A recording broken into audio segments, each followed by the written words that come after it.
Hey guys, it is Markets with May, and it's been a couple of days since I've been on because earnings has been so intense. Most of the companies, I think over 300 have reported at this point. I've listened just basically at 200. I have like four more to 200, 196. And it's such an intriguing earnings season. Largely speaking, everybody's coming in way better than I personally would have expected, but it is not. I mean, the reactions are so outsized in this marketplace.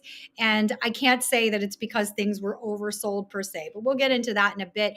I'm going to go over Tyson today because a lot of people don't follow Tyson or look at Tyson, but because one of the core components of CPI is going to be food, and even though CPI is always X food and energy, because this dynamic is not a one-year dynamic, Tyson becomes so key.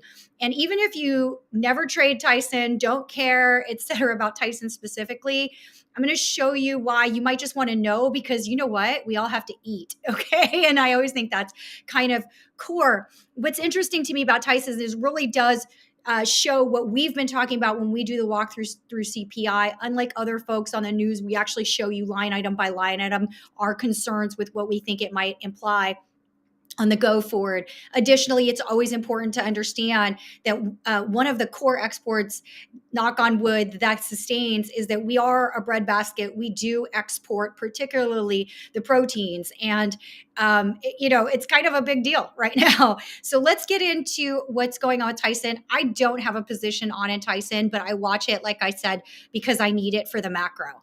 And past performance is not indicative of future returns.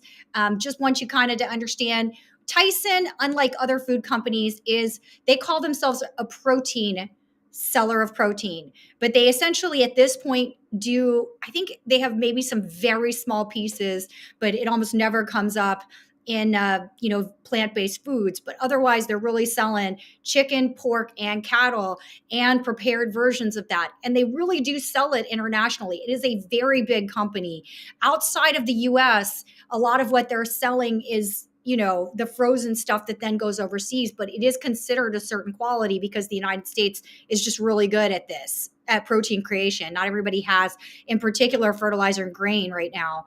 So they are a huge player. It was just to give you a sense for it, though, they never tell market share, but they did absolutely get market share. Part of the reason they're continuing to get market share is because there is economy of scale to food, and there is something to really understand about if you're going to distribute it, particularly overseas. The other thing that I would mention here, though, is that despite that, this was a really bad quarter. And it was a really bad quarter for all the reasons that we talked about when we were going through CPI. So did they get sales? Yes, they did. They pushed it through just like all the grocers, but they only increased revenue by 3%. Operating income, disaster, down 68%, and EPS was down 70%. And that had to do with a couple of things. It really had to do with the mix, and it really had to do with some very strange dynamics that we had talked about that we were seeing in CPI as relates to cattle, and also that we were hearing from companies like Mosaic when they talk about the farmer, and companies like Archer Daniel Midland when they talk about what they were going to do to try to get through the season. And namely, this is what they saw. So, here's what it was. Chicken was up 9.6%. A lot of that just had to do with improvements from the bird flu stuff. Prepared foods up a lot. It's always up a lot because that's just, these kids don't know how to cook. I don't know another way to say it. You know what I mean? Like, it's just not as common these days. Most people are using prepared foods, and some of the things that they're doing in prepared foods still has some cooking elements to it. Beef down 5.6%. Pork down 6%. International was up 11%, but it's still a smaller piece of their business, but growing, which I suspect it'll grow quite a lot. And it just has to do with what we're talking about on grain prices. And the only caveat to that is if we have enough food to feed ourselves in the United States, which we should, but it does mean for a very specific dynamic. Bottom line there, if you get a good sale on any of this meat and you have freezer space, go ahead and buy it. Okay, so this is what I wanted you guys to see. This comes from the USDA Foreign Agricultural Service. We did export in the United States a record 196 billion of ag products to China, Canada, Mexico, Japan, and the EU. So, I mean, essentially that's every country. So this does end up being a major, America's a breadbasket, and we're very fortunate that we can continue to export. To the extent that that trickles down to the farmers, a totally another story. But just know that. And so you watch it both for geopolitics and you watch it for macro on what you think CPI is going to happen. Now, this is what happened to them. Chicken volume up, price up. Okay, realizing that this is up against the nastiest comp because of bird flu. But what happened with the chicken market and why they lost so much and got squeezed so much had to do with a couple of things that were a little bit funny. And it really had to do with the fact that so much chicken came online to compensate for what people thought would happen in pork and beef. And we actually talked about this and showed this very clearly in CPI every single quarter, which essentially was people brought their pigs and cows to slaughter because they couldn't feed them next year. So that is a real dynamic. And and I want to show that to you. And then I want to talk about the implications of that to the US food supply in general. So here's pork volume down, price up. There were some special things just in pork that are kind of independent of its own thing. So they couldn't really take advantage there. Pork's a big item for them, but which you can see operating margins down quite a lot there. They took an L on pork. And then softer demand, higher live cattle. Now, this one's very confusing to understand, but essentially, people traded to beef over pork. Beef ended up being cheaper by a lot. We saw that in CPI. And so between pork and beef, if you're paying like just a little bit more, you get the swap over. That's what happened. And this, unfortunately, they talked about a lot on the call. So many head of cow came up that they're like, this could take a while to get through. They're saying almost 2 years. So, if you get a good deal, you want to go ahead and freeze that if you can. 2 years is a long time to freeze, but do the best you can. And then on retail brands, this is what we saw in prepared foods. Volumes were up, price was up. So that's doing just fine. And that's all I have prepared. I'll keep it short just because there is so much going on right now. And I know everybody cares more about that. So with that, I'll take questions. Hey, Dave, I know all you care about is Disney today, though. So I kind of get that. Disney's a big one for you. We've not bought Disney. Oh, we okay, did, cool. Yeah, we have not bought Disney back yet. We did the tax harvesting thing. Solid. That's awesome because you make money on the puts and then you also tax harvested it. That's kind of boss. Full props. Did Tyson, were they affected by the eggs? Are they in eggs at all? They do. I mean, they're affected by the eggs through the prepared foods, but that's not their major thing. They're mostly just, I mean, obviously they're going to do something with the eggs, but it's not like one of their major line items. It's mostly the meat itself. Got it. Okay. I mean, they're on their 52-week lows. That's yeah. I mean, I am not ready to be bullish it. I'm watching it like a hawk. The intriguing thing that we're seeing, let me stop share.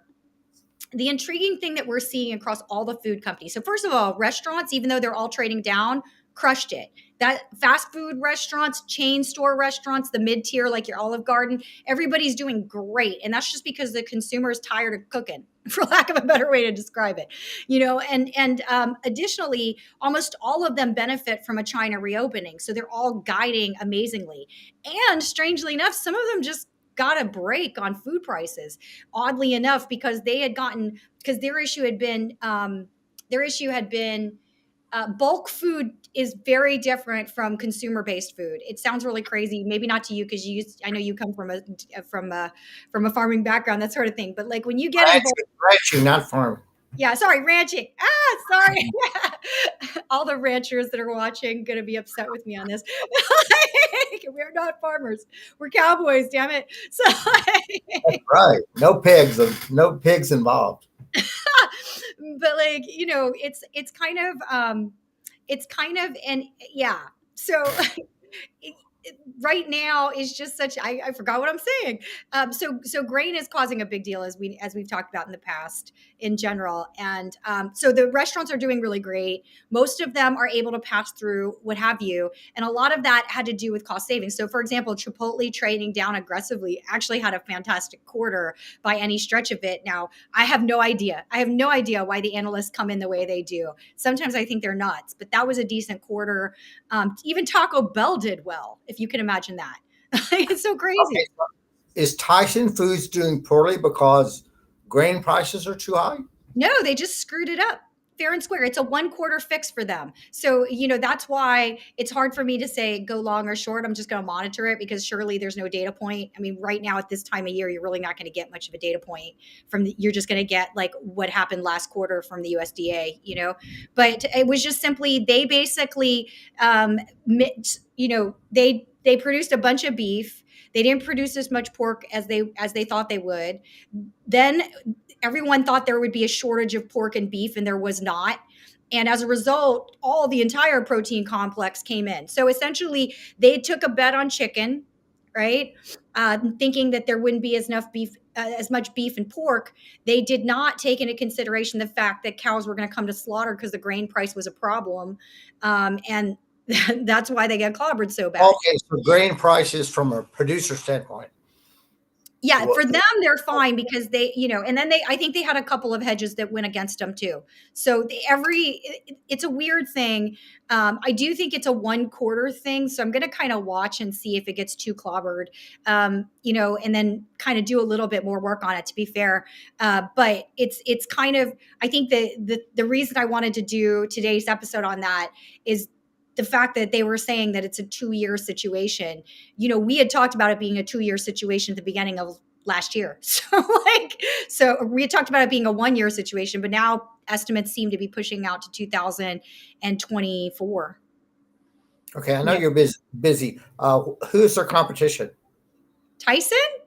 Yeah. It's going to be the other packaged foods, but the other packaged foods don't. I mean, they're really more competing on. They're really more competing on packaged foods in general. Do you know what I Okay. mean?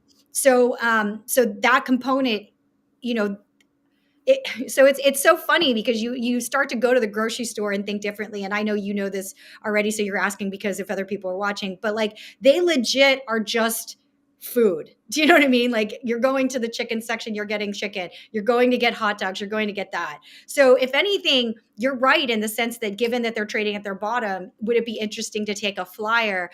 It's more like, when would you take the flyer? Because next quarter would probably be better, but then next quarter is the spring. Do you know what I mean? Which is, so basically January, February, March, that's not really the ideal time for meat. Come summer though, it could look really good.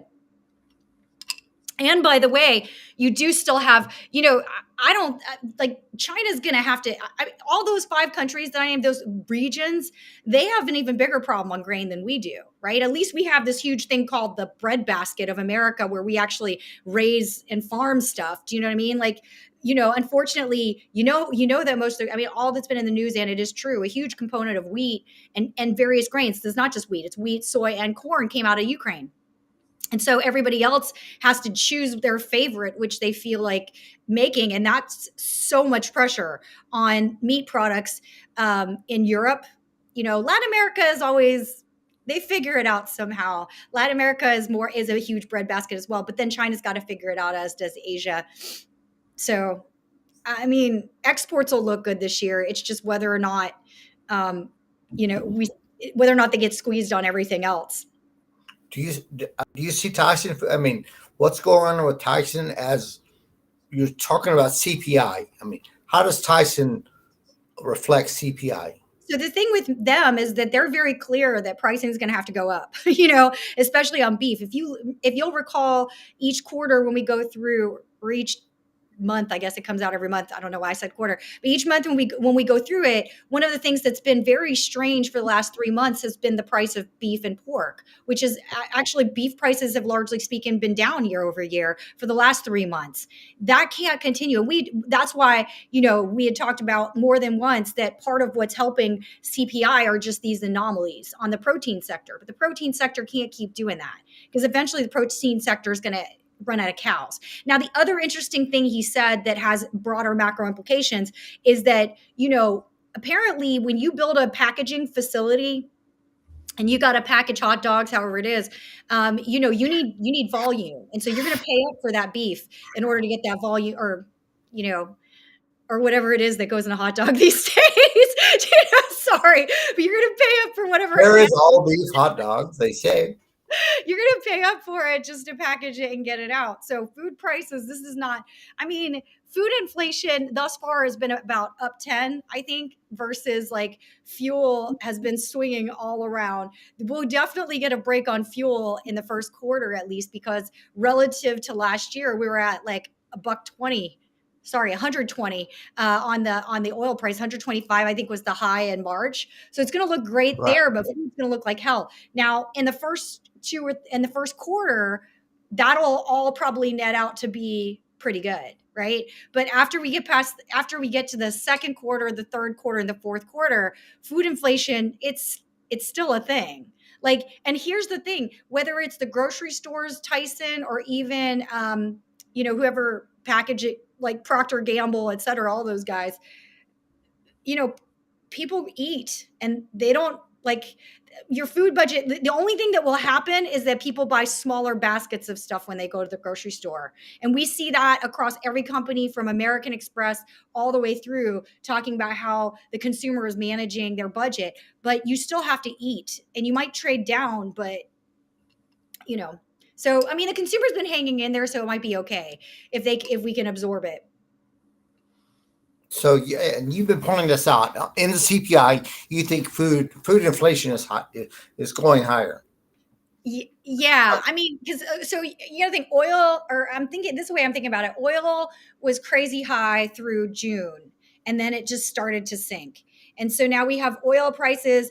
That's a little bit of an unknown. I will say that when I looked at all the oil companies, the big majors, with the exception of one of them, I think it was either Chevron or ConocoPhillips. I can't remember which one, but all of them had an increase in volume production. Okay, I was surprised. Onshore had a different situation because there were various weather disturbances, and so and then um, Europe is kind of. I mean, Middle East is going to do what the Middle East decides to do, and so really for the next 3 to 6 months, you're probably okay on the energy component. It will cosmetically look like a huge downtick, and as we know, even with the last month's number, it was down so much that if you remove the energy component, you had an up CPI number.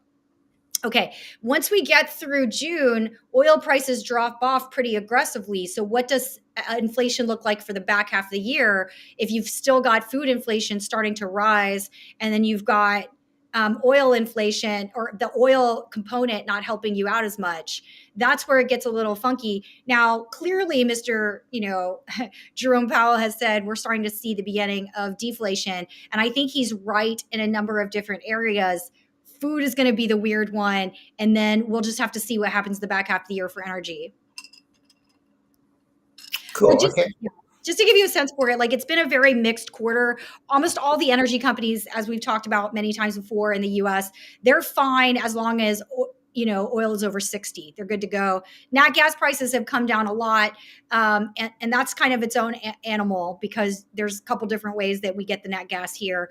And then I think California is always screwed because their nat gas and a lot of their energy has to be green, and so that kind of changes the nature of how it goes, especially if you're doing biofuels. Because if you've got to compete, like if you got to feed animals or you got to put gas in the car, it's a tough situation there. And then coal had, Consol did great as expected. They anticipate that they'll continue to do great because of various things that just have to do with infrastructure in both, like around the world. Not everybody can store that stuff. In other words, so they'll still need to go to coal, and the utilities companies don't want to run out. So coal always has to be kind of this backup thing. So their consoles, great, going to do great. Arch will probably be great, going to do great. Peabody will probably be okay, but it's in the middle of the country. So it's just whether or not the railways actually truck it down to where it needs to get to, that sort of thing. So you're saying food could be the canary in the coal mine. Food could be a real problem for Okay. sure. Awesome. I mean, the one thing is that in America, that's the one thing that we do subsidize or try to subsidize is food, but it's gonna get ugly before it gets better. Okay. Thank you, man. I know there's no chats today. I guess everybody's focused on tonight. There's so many companies reporting One earnings person tonight. says the price of beef is down year over year. Yeah, that's correct. Oh, you see stuff. I don't see stuff. Oh, good, cool. See, it doesn't come through. Is there anything else? Yeah, the price of beef has been shockingly like you should buy it because as far as that goes, you know, You buy a whole cow, right? you should buy a whole cow if you can right now. Actually, go ahead, lock it in. You know, Cool. unfortunately, I can't buy a whole cow because the person that I used to buy, like I used to buy half a cow with someone else, and then they moved, so there's no other. So now it's like it's a little bit too much for me to eat a whole cow. It's a lot of beef. My goodness. All right. Were there any other questions that you're seeing? Um, Disney subscriptions fell off a cliff. I Oh, did saw it that. already come out? What we got? Less orange trees, eyebrow. Though. Um, This thing's trading okay. up like a. This, I think it's important. This whole AI bubble. Yeah. Everybody's got AI now, so it's important. I think that Microsoft hit a high and sold off from it. So that may be over with. We're defensive as of right now. That's Until so Apple, funny because you were so bullish at the beginning of the year, and now you're kind of like, let's just take a half a beat. well, we're not blood. So I mean, I want to see Apple close over 157. Then Yeah. we'll start buying stuff. Yeah. I mean, in fairness to the market behaving the way it is, it wasn't a good quarter for these guys. I mean, it was a bad quarter.